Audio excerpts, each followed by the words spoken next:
Aboriginal knowledge upends the debate on the mysterious fairy circles.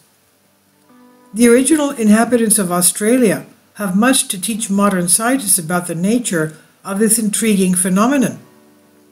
What are fairy circles? They are polka dots of bare earth, regularly scattered across the grasslands. Scientists first described fairy circles in Namibia in the 1970s and sparked a global debate in the scientific community about the causes of the phenomenon. In 2016, a group of international scientists concluded that in the Australian Pilbara, fairy circles arose from spinifex plants competing for water and nutrients, a similar explanation to the one they proposed for fairy circles in Namibia. These stories were amplified by the media, but the voices of Aboriginal desert people were not reported. In a study published in Nature, Ecology and Evolution, we show that what our Aboriginal co-authors have always known, that fairy circles in the western deserts of Australia are flat, hard pavements inhabited by spinifex termites, Drepanotermis species. Knowing the country, Aboriginal people have lived in Australia's western desert, including the Pilbara, for at least 50,000 years, and know their country deeply. We're grateful to be part of a cross-cultural team of researchers that include western desert people and scientists. Our starting points include an open-minded curiosity. Some of us knew little about spinifex grassland ecosystems. None of us knew about fairy circles or the international science debate. However, we all wanted to learn and were interested in learning together.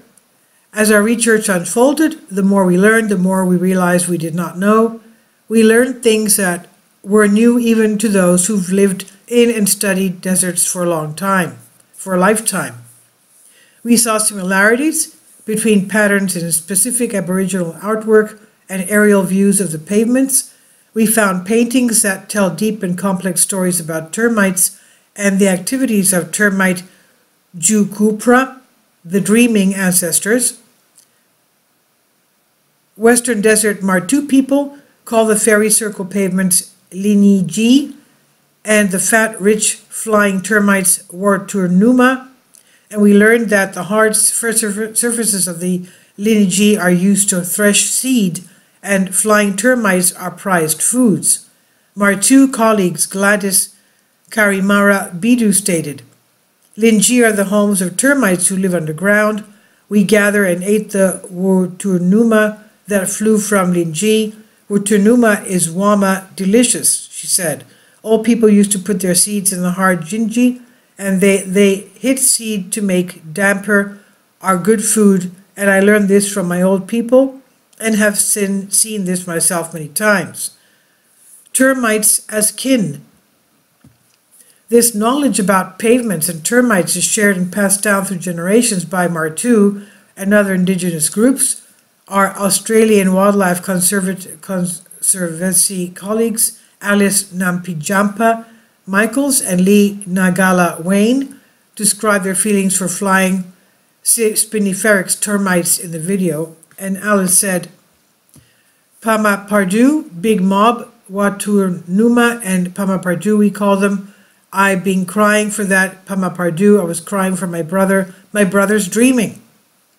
Why such strong feelings? Spinifex termites are kin to them. Those that live in the pavements are like the krill of desert ecosystems.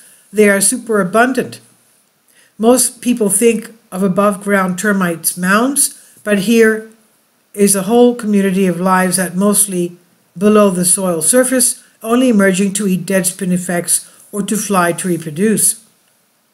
Most Australians consider spinifex grasslands to be rubbish country. A pastoralist even said that so while we were excavating into termite pavements, he was about to set fire to the spinifex and potentially us. Termites, including those that live in the spinifex, are often maligned and poisoned by Australians.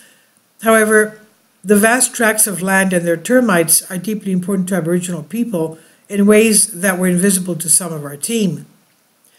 New science finding from Aboriginal knowledge. Our cross-culture research has led to unexpected findings.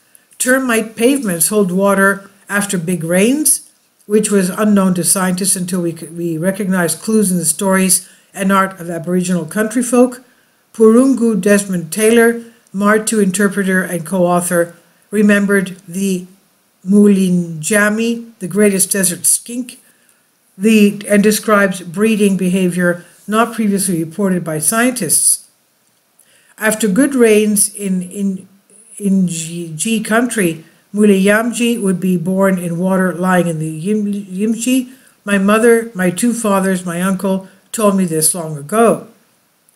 Aboriginal people have refined their encyclopedia knowledge when living continuously on this continent for thousands of years, of generations, listening to Aboriginal desert voices, improving our understanding of how ubiquitous but often overlooked desert country works. We learned that the flat, hard linji are used to prepare foods. They can become ephemeral sources of water and support the breeding of Muliyami. They provide abundant and rich source of food and have deep spiritual significance.